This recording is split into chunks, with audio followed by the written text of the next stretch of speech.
My name is Ben Nemzer and I'm a magician. One of my specialties is close-up magic, which is magic with ordinary objects, decks of cards, ropes, rubber bands, and I do that all over New York City. I'm going to teach you some of the basics of magic that you guys can start performing right away. There's a lot of different ways to invent a magic trick, different creative processes. But one of the really interesting things to think about is people would argue that it's impossible to create a new magic trick because magic is breaking the laws of physics, and there's only so many laws that can actually be broken.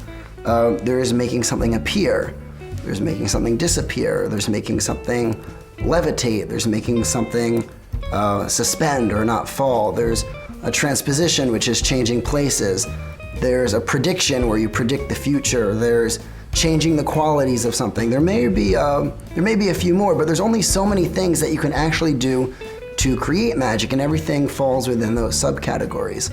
You can take old ideas that already exist, old methods, old ideas, old presentations, and change them to your own, and that's what most people do.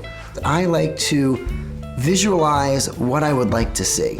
You forget about methods, you forget about how you're going to do it, how the mechanics, how the technical aspects are work, and just use your imagination and visualize what you would like to see happen. I mean, one of the greatest stories I heard is there's a great magician, one of the best in the world, named Lance Burton, and he tells a story about his levitation, and he had a dream and about him floating with a lady, and you know, obviously he didn't dream how it was gonna happen, but he dreamt what it was gonna look like, and then he came up and developed methods and put it into a show. So one of the ways I like to create magic is I forget about method, and I forget about technique, and I forget about the how-to part, and I just think about the goal, and then it's, you know, you guess, test, and revise, almost like a scientist.